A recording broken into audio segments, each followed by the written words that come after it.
This is Robert Sapolsky, and you're listening to Father-Offspring Interviews.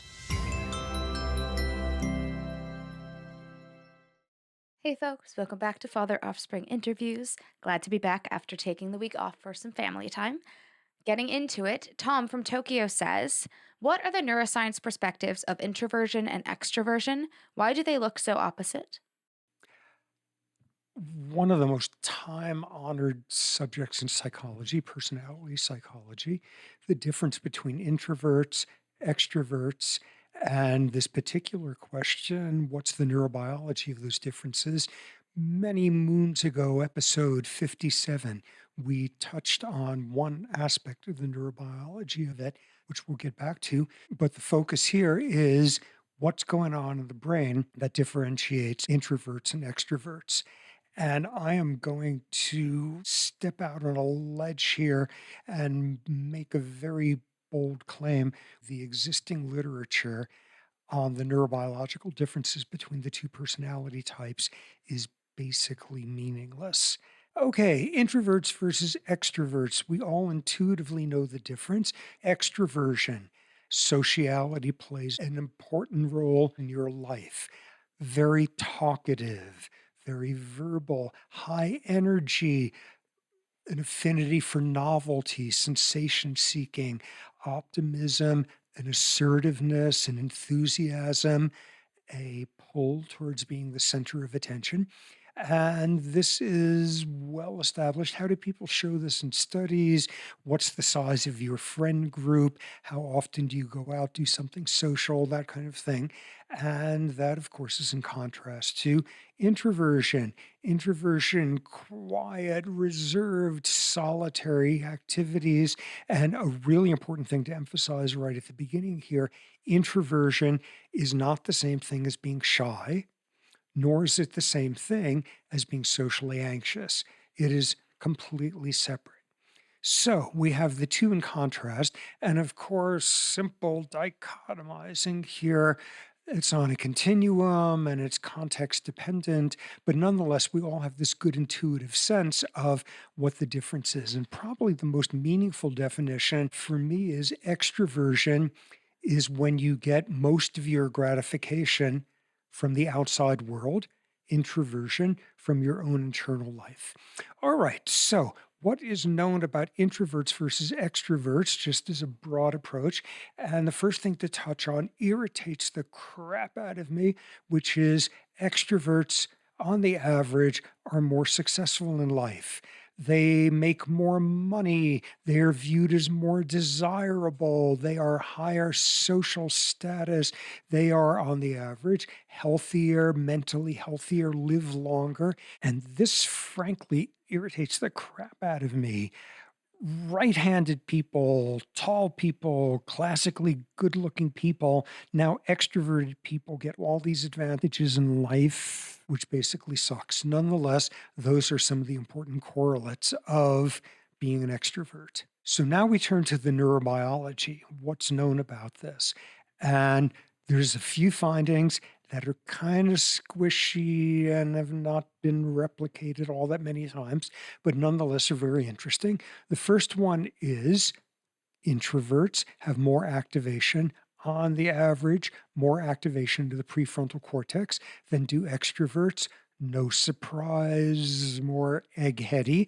In contrast, extroverts have higher basal activity in this part of the brain called the anterior cingulate cortex, which is very much about sociality. Another part of the brain called the temporoparietal junction, which is all about perspective taking, theory of mind of other individuals, on the average, have a higher heart rate, breathing rate, elevated sympathetic nervous system tone. So that's one set of findings. Intuitively makes sense, medium solid. Another one, take introverts and extroverts and expose them to a novel situation, and introverts will activate their amygdala more than will extroverts. Makes perfect sense. Again, these are kind of interesting trends in the literature. The single finding that is most solid, replicated, has been around forever, has to do with reward and anticipation and dopamine and the reward centers of the brain. And what you see is, on the average, extroverts are more reactive to reward than are introverts. Their dopamine systems light up more dramatically. They have more of a response, a positive response, dopamine release to novelty than do introverts. A big difference there. Extroverts are more responsive to reward than are introverts.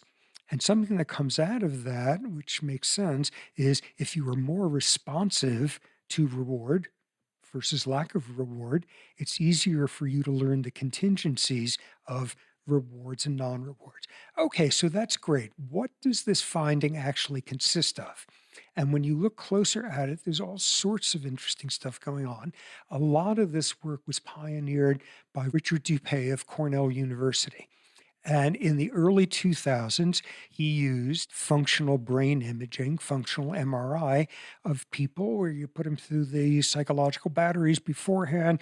Hey, we got a frontline introvert here and a pure 100% extrovert here.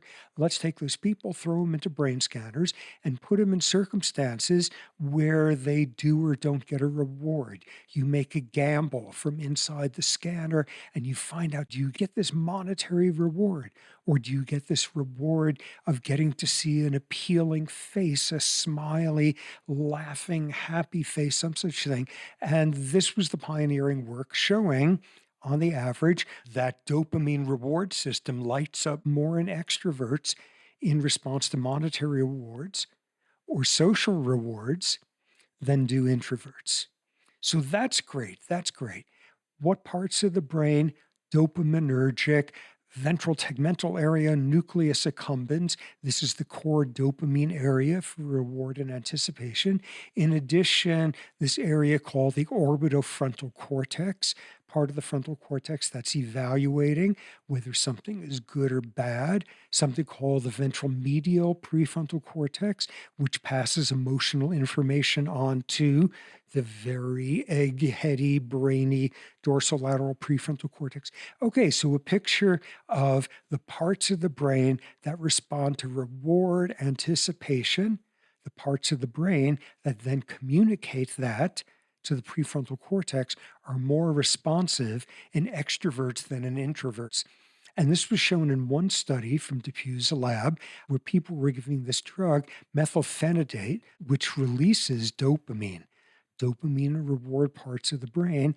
And what they showed was that extroverts get more of a buzz out of that than do introverts. They are more responsive to the dopamine surge, and their surges, as we said, are bigger. And this is very instructive. Okay, so these were some of the basic features of the field. One problem. These were studies started in around 2000. In the decades since, what of course happened with brain imaging studies is you got larger and larger sample sizes and fancier imaging machines with more resolution. And that basic finding has gotten a little bit weaker, a little bit less reliable, a little bit less homogeneous for interesting reasons. Stay tuned, than people originally thought. This is standard in the field. As you look closer, there's more subtleties going on. So, what are some of these subtleties going on? The first one concerns a dichotomy I already mentioned in these studies between monetary rewards and social rewards. And the view of the field is there's just a general domain. Extroverts are more responsive to rewards of any type than are introverts. Monetary, social makes no difference at all. And this has not actually been studied a whole lot where people are presented with both types. And the way majority of the literature is looking at monetary rewards. You make a gamble from inside the brain imager. Yes, you won. You get this amount of money. Boom goes the dopamine system in the extrovert rather than the introvert. The vast majority of the literature is about monetary reward. And the problem with that is we did not evolve our mesolimbic dopamine system and individual differences in personality thereof based on monetary reward. It was based on sociality. So that's one complication of the field, which is a whole lot more studies need to be done with social reward and seeing if the two can be dissociated, because at this point, for the most part, that's not clear. Next elaboration in the field. So, liking reward, great stuff, has separate components. Liking something, wanting something, needing something, how motivated you are in the pursuit of something. And the dopamine system is not about liking, it's about wanting. It's about wanting and the goal directed behavior that the dopamine summons to get you to achieve that thing that you want. Dopamine is all about wanting and its related facets. Not much of a difference in response to liking between introverts and extroverts. It's the response to something that evokes wanting. That's where the extroverts are much more responsive. And this brings up this contrast between what is called appetitive behavior and consumatory behavior. Appetitive, appetite, you want, you pursue, you are motivated to get it. Consumatory, after you've gotten the reward, you've consumed it. And appetitive behavior, want, is about extroversion, is about dopamine, is about higher energy. Consummation of something you like is a much quieter process on the average. Okay, so to summarize that, at this point, the fancy elaborations in this basic finding, extroverts, dopamine systems, and behaviorally are more responsive to reward than are introverts. It's not clear if it works differently for different types of reward, monetary versus social. And the more rewarding is mostly about wanting the stuff, not liking. That's the thing that is much stronger in the extroverts. So now we start with some problems, and problems which I think collectively basically make this literature meaningless. All right, let's look at one of these studies where you try to get a social reward scenario, and you've got somebody in a scanner or somebody actually out there on their own as test subject, and you've instructed them here, I want you to write a 2-minute speech about the trade deficit with Cameroon or something, and you're going to then give your speech in front of an audience. Whoa, a social context, all of that. And the person, the subject, gives their 2-minute speech, and the audience goes wild. They stand up, they're cheering, all of that. And what the literature shows is extroverts have more of a dopamine response to that audience cheering than introverts. Likewise, a monetary reward. Ooh, if you gamble on this and get it right, we're going to give you a gift certificate to go see a Knicks game, which I guess the Knicks are the it team currently. But whoa, again, extroverts would have this massive outflow of dopamine and much less than the introverts. And what have we learned? Extroverts are more responsive to reward than are introverts. Nah. Now, let's do both of those studies differently. First study, you take the test subject and say you're about to talk to somebody who's troubled, they're having this sad difficulty in their life. They're going to tell you about it for a couple of minutes, and then we want you to give them some advice. And the test subject does that. And at the end, the troubled person working for the experiment takes their hands and says, I am so grateful for how kind you were. That as the social reward. Or the monetary reward, you're in there, and if you gamble correctly, you get a gift certificate to Powell's bookstore in Portland. Oh, in those two circumstances, there's every reason to think introverts will have the larger dopaminergic response. Introverts responding to something introverts love to do, which is to get lost in miles and miles of shelves of books, or the feedback of thank you, you are a good person, I so appreciate, versus cheering crowds or going to a Knicks game and we've got an uh-oh here. which is the literature is overwhelmingly built on rewards like crowds cheering you on or going to exciting events, far more so than somebody looking you in the eyes and saying, "Thank you for helping me," or going to a bookstore or getting to play chess against your favorite chimpanzee or some. What we have is a contrast in the field that people like Depew have now emphasized between extroverted motivation that is agentic in nature, agentic versus affiliative. Agentic is about you. Agentic is the extroverted behaviors you're bringing about to be liked, to be successful, to be assertive, to be high status.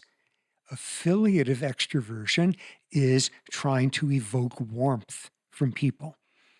And what's out there is the extroversion dopamine literature is all about agentic extroversion. It's all about me extroverts when they are being wildly energetic and assertive and enthusiastic and optimistic. It's all about building up reputation, status, reward, things of that sort. Whereas affiliative extroversion is a rare type of extroversion.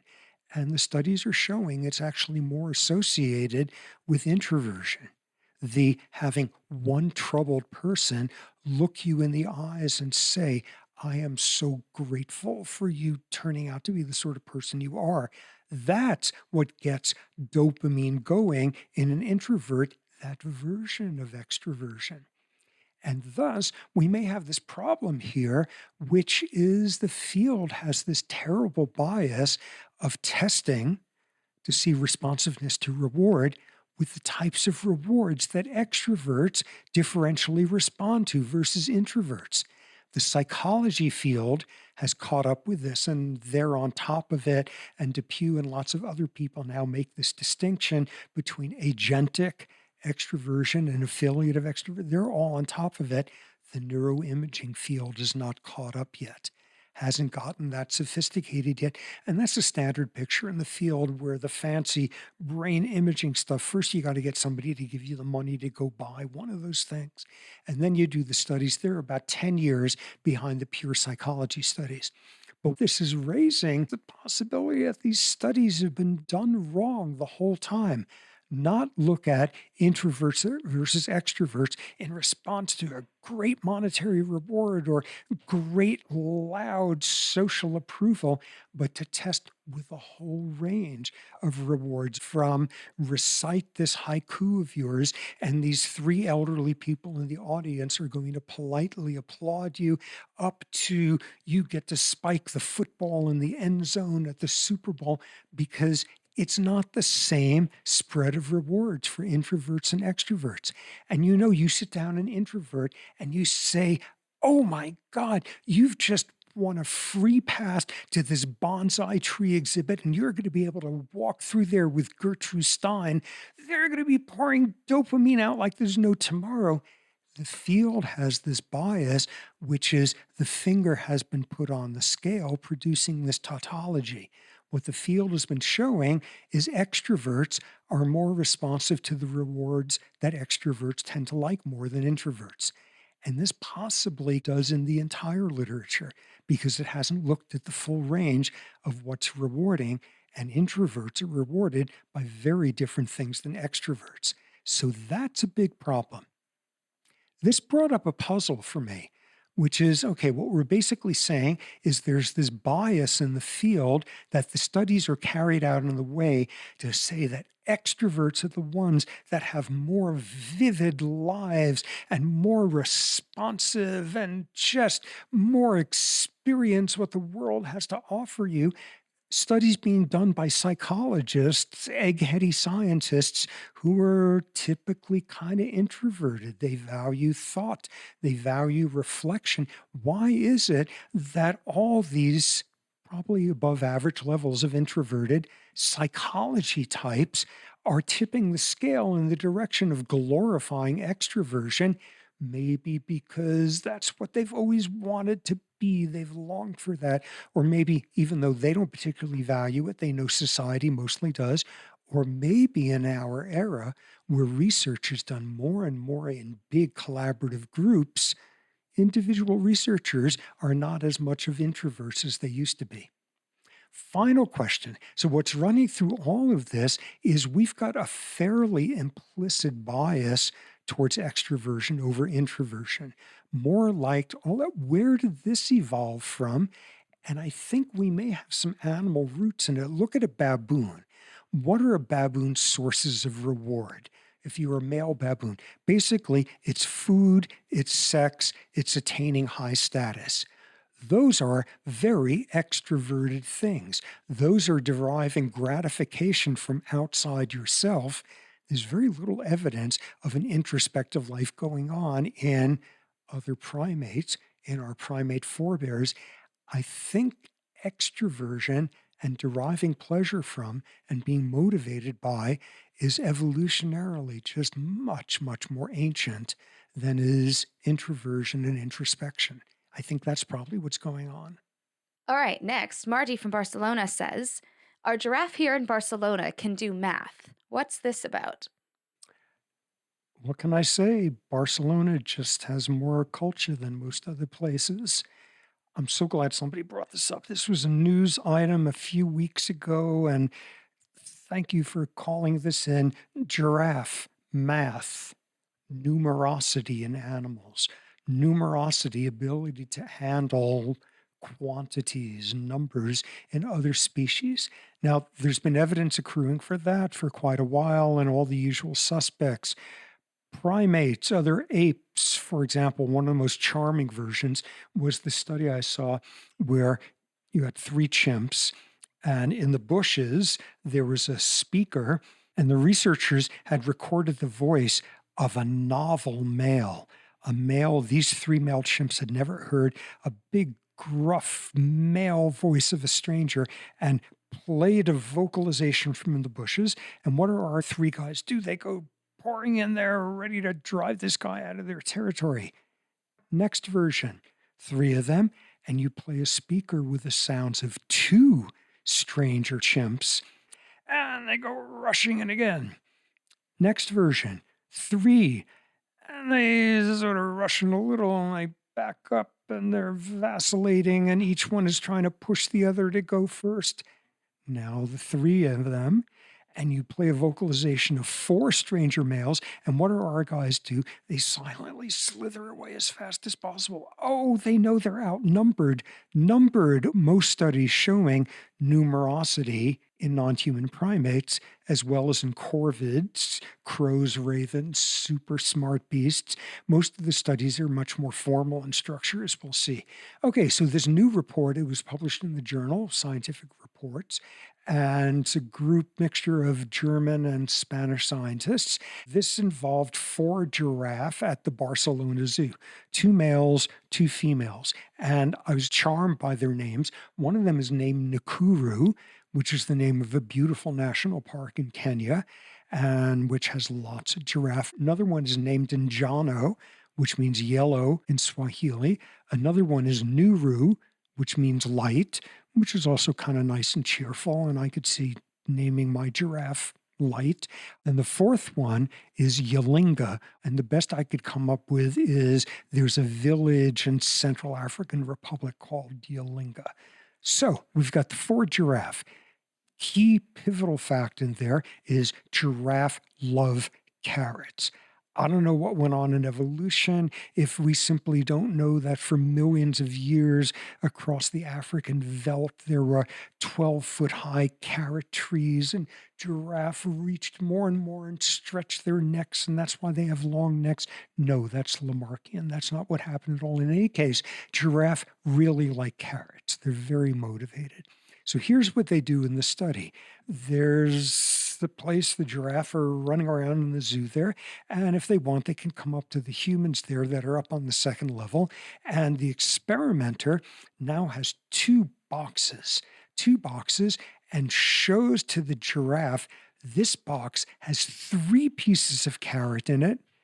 This box has two. First interesting thing is you're watching the giraffe. They've got some videos of this. The giraffe is not looking at the researcher and the carrot.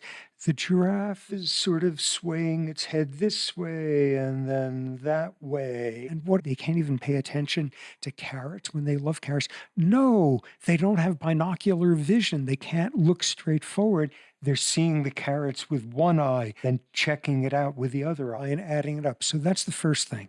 So they're waving their heads back and forth, and then they get to stick out their amazing prehensile tongues to one of the two boxes. And when it's 2 carrots versus 3 carrots, the giraffe always reaches for the 3 carrots. They can tell that 3 is a bigger number than 2. Does that mean number to them? Who knows? It means there's more carrots here than there. What's interesting is among ungulates, giraffe turn out to be surprisingly smart in that these researchers just cruised around the rest of the zoo and did the same exact studies with the llamas. I don't know how many L's there were in it, but with the llamas, with the rhinoceri, with the bison. And what they saw was giraffe are the only ones who could do, ooh, 3 is bigger than 2. I'm going for that one. So right off the bat, there's something impressive about giraffe cognition, at least compared to all these other ungulates. Now you've got the 2 boxes. You show it to the giraffe, and this box has 2 pieces of carrot, and this box only has 1 piece of carrot. Okay, and now quick, you cover the boxes, put them down, and very conspicuously, while the giraffe is watching you carefully from each eye, add 1 carrot to the 1 carrot box. Then add another carrot to it so that there's 3 in there and there's 2 in there. And now you present the boxes, which are still covered, and the giraffe chooses, and 2 out of the 4 giraffe passed the test about 70% of the time. They went for the box that had 1 plus 2, which is bigger than 2 alone. They did addition. The giraffe knew that initially there was less of it in this one than that one. And by adding 2 more pieces of carrots, this one, they did addition. That is totally amazing. That's astonishing. One of the things I noted in the study is they didn't tell which of the 4 giraffe, which 2 were able to master this. But in any case, 2 of them did it at about 60-70% accuracy. 50% is the chance level. So that was statistically significant. What does this mean? Does this mean giraffe understand numbers in the sense that we do? Obviously not, but it's doing something. We're putting those 2 things together produces more of a more than that one does. And that's in line with a number of other species that can't do numerosity of this type, but they can tell the difference that 4 is bigger than 3. 4 more treats than 3 treats. 4, but they don't differentiate 4 from 5, from 6, from 7. They understand more than. And they don't differentiate 2 or 1 less than. But this one is downright explicit adding. Interesting earlier study 2 years ago from the same group with, I assume, the same 4 giraffe. And now what they did was they presented each of them with like a pile of boring giraffe kibble, or I don't know what they're given. And on top of one of them, there were some carrots. And on top of the other one, there was a whole bunch of carrots. So it's obvious the giraffe would choose the one with a whole bunch of carrots. This time, they now close the lid on the boxes and put them down. And the researcher reaches in and gets a handful of stuff from the first box and reaches in and gets a handful from the second, and the giraffe gets to pick. And at above chance level, they pick the one that came with more plentiful carrots. Did they know that reaching in there, this hand had more carrots than that hand? No, they did. They could do something vaguely like probabilities. So that's totally cool. And that's totally cool because giraffe, for body size, are not particularly big-brained. One thing they also showed in the study is they could not do subtraction. 3 carrots here, 3 carrots here conspicuously. Take out 2 of them, and the giraffe is still thinking there's 3 and 3. So they can't do subtraction, but they can do way more interesting things with adding 2 plus 1 is bigger than 2 than anyone would have guessed for giraffe, or at least the giraffe in Barcelona. So that remains to be replicated more widely. And on that note, I'm Offspring Chair Sapolsky, and thanks for your continued support of Science and the Beard.